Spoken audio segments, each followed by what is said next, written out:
देखिए जी, question number 6 में क्या लिखा हुआ है। क्वेश्चन नंबर 6 कहता है क्लास 10th चैप्टर नंबर, अब आपका ये 8 है, चैप्टर नंबर 9। पुरानी बुक में 9 है, नई बुक में 9 है, ठीक है। चैप्टर नंबर 9 क्वेश्चन नंबर 6, इसमें लिखा हुआ है 1.5 metre tall boy is standing at some distance from a 30 metre tall building. एक 30 मीटर ऊंची बिल्डिंग से कुछ दूरी पर, ये 30 मीटर ऊंची बिल्डिंग हो गई और 1.5 मीटर हाइट का एक बच्चा इससे कुछ दूरी पर खड़ा है, ठीक है जी। अब देखो, ये तो हो गया 1.5 मीटर और ये आपकी 30 मीटर ऊंची बिल्डिंग है। आगे बढ़ते हैं। द एंगल ऑफ एलिवेशन, यानी कि नीचे से ऊपर को देखना, फ्रॉम हिज आइज, यानी कि इसकी आंखों से जो एंगल ऑफ एलिवेशन बन रहा है काहे का, टू द बिल्डिंग, इसकी आंख से बिल्डिंग के टॉप को देख रहा है, वो एंगल क्या हो रहा है, इंक्रीज हो रहा है। पहले तो ये अपनी आंख से देख रहा था तो एंगल ऑफ एलिवेशन बन रहा था 30 डिग्री। एक बेस लाइन बनानी पड़ेगी सीधी, ये बोला उन्होंने 30 डिग्री। अब ये 30 डिग्री से 60 डिग्री बन गया as he walks towards the building, जैसे ये बिल्डिंग की तरफ को चला। अब ये बिल्डिंग की तरफ को चलते चलते यहाँ पहुँच गया और ये अब अपनी आँख से देखता है, बिल्डिंग की तरफ को देखता है, तो अब की बार एंगल बनता है 60 डिग्री का।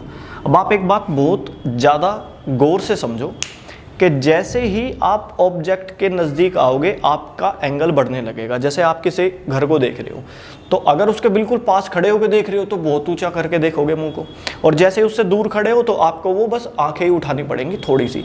जैसे जैसे उसके पास चलते जाओगे और ऊंचा देखना पड़ेगा, और ऊंचा देखना पड़ेगा, और जैसे जैसे उससे दूर होते जा रहे हो तो आपको थोड़ा ही देखना पड़ेगा। तो हम जैसे जैसे ऑब्जेक्ट के नज़दीक जाएंगे एंगल बढ़ेगा, और जैसे जैसे ये बच्चा इससे दूर जाएगा तो एंगल घटता चला जाएगा। तो इस बात का ध्यान देना है, ठीक है जी। अब हमें क्या पूछा गया है, find the distance he walk. अब उसने कितनी डिस्टेंस चली हमसे पूछा गया है ये, तो मैंने मान लिया कि उसने x मीटर की डिस्टेंस चली है। ये x होगा तो ये भी x होगा, ओके जी। नाम रख लेते हैं इनके A B C D, okay जी। अब ये x, अच्छा एक बात बताओ, ये पूरी 30 मीटर डिस्टेंस है, ये 1.5 है, ये भी 1.5, ये भी 1.5 रहेगी, तो ये यहाँ से यहाँ तक कितना बच जाएगा आपका, 30 में से ये 1.5 चली जाएगी तो ये आपके पास कितनी डिस्टेंस बच जाएगी, ये बच जाएगी आपके पास 28.5 मीटर। कहाँ से कहाँ तक, सिर्फ इतना, ठीक है जी, ओके। चलो जी कुछ नए पॉइंट। नए पॉइंट क्या है, आपको हमेशा वो ट्रायंगल यूज़ करना है जिसमें 90 डिग्री यूज़ हो रहा हो। जैसे A B C में 90 डिग्री यूज़ हो रहा है, आप ये ट्रायंगल यूज़ कर सकते हैं। A B D ट्रायंगल में 90 डिग्री यूज़ होता है तो आप ये ट्रायंगल यूज़ कर सकते हैं। आपको कभी भी A C D ऐसे ट्रायंगल यूज़ नहीं करने जिसमें 90 डिग्री से ज़्यादा का एंगल हो या 90 डिग्री ना हो। हमेशा वो ट्रायंगल यूज़ करने जिसमें 90 डिग्री होता है, बस आपकी सारी टेंशन ख़त्म हो जाएगी, ठीक है जी। चलो आगे बढ़ते हैं। हमें क्या पता है, मैं लिख लेता हूँ सबसे पहले, इन ट्रायंगल ABC, मैंने ले लिया ABC ट्रायंगल, tan 60 डिग्री। मैंने tan क्यों लिया, क्योंकि मुझे ये लेंथ पता है, मुझे ये लेंथ फाइंड करनी है, तो मैंने ले लिया।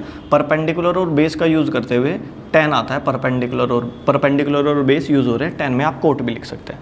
तो मैंने लिखा tan theta equals to perpendicular upon base, और एंगल आपका 60 डिग्री, एंगल आपका 60 डिग्री, परपेंडिकुलर आपका 28.5, बेस आपको नहीं पता, मान लो ये बेस है y, तो मैंने यहाँ पे लिख दिया y। tan 60 की वैल्यू होती है √3/1, क्रॉस मल्टीप्लाई करेंगे तो √3y इक्वल्स टू 28.5 मीटर। आपके पास एक कैलकुलेशन आ गई, ठीक है जी। इसका यूज़ कर लेंगे जहाँ हमें ज़रूरत पड़ेगी। अब दूसरा ट्रायंगल लेते हैं ABD। मुझे कौन कौन से ट्रायंगल यूज़ करने हैं, ये सबसे सिंपल स्टेप है कि आपको वो ट्रायंगल यूज़ करने हैं जो 90 डिग्री बनाता हो। हमने पहले ये ट्रायंगल यूज़ कर लिया ABC ट्रायंगल, अब हम यूज़ कर रहे हैं ABD ट्रायंगल। मैं लिख रहा हूँ इन ट्रायंगल ABD। तो ABD ट्रायंगल में बस अब मुझे ये दिखाई दे रहा है, एंगल है आपका 30, तो मैंने यूज़ करा tan 30 equals to perpendicular upon base. tan 30 की वैल्यू 1/√3 होती है। परपेंडिकुलर कितना है आपका इस ट्रायंगल में, इस ट्रायंगल में गौर से देखिए, परपेंडिकुलर है आपका 28.5, और बेस कितना है आपका, इस ट्रायंगल में बेस ढूंढो, इस ट्रायंगल में बेस, ये हुआ बेस, और ये पूरा बेस कितना है, ये लेंथ प्लस ये लेंथ, यानी कि x + y, ओके जी। क्रॉस मल्टीप्लाई करते हैं तो आपको पता चलेगा x plus y equals to 28.5 root 3। इधर मल्टीप्लाई करी x रूट 3 की मल्टीप्लाई 28.5 से करेंगे तो ये आ गया। मुझे फाइंड करना है x, क्योंकि उन्होंने पूछा है कि उस बच्चे ने यहाँ से यहाँ तक कितनी डिस्टेंस कवर करी है, आपसे ये पूछा गया है। आपसे पूछा गया है x जिसको आपने नाम दिया है, आपसे वो पूछा गया है x जिसको आपने x नाम दिया है। तो y उधर जाके घटा देंगे हम, 28.5 रूट 3 में से y घटा देंगे, पर y की वैल्यू तो मैं पहले ही निकाल चुका हूँ। y की वैल्यू निकाल चुके हैं हम y की वैल्यू निकाल चुके हैं हम 28.5 बटे में रूट 3, ये रूट 3 डिवाइड में जाएगा, y की वैल्यू हम निकाल चुके हैं। ठीक है जी, यहाँ पर ले लेते हैं हम एलसीएम, इसकी मल्टीप्लाई इधर 1 की इधर, जब रूट 3 की रूट 3 से करेंगे तो आपके पास आ जाएगा 28.5 गुना 3 माइनस 1 की करेंगे तो 28.5 अपॉन में 1 इंटू रूट 3 करेंगे तो रूट 3 रहेगा। आपने रेशनलाइज कर दिया अंडर रूट हटाने के लिए। ठीक है जी। अच्छा, एक बात पे आप गौर करिए और ध्यान से देखिए, ये लिखा हुआ है 28.5 3 बार, 28.5 एक बार, तो 28.5 3 बार, 28.5 एक बार घटाना है तो बच जाएगा 28.5 2 बार।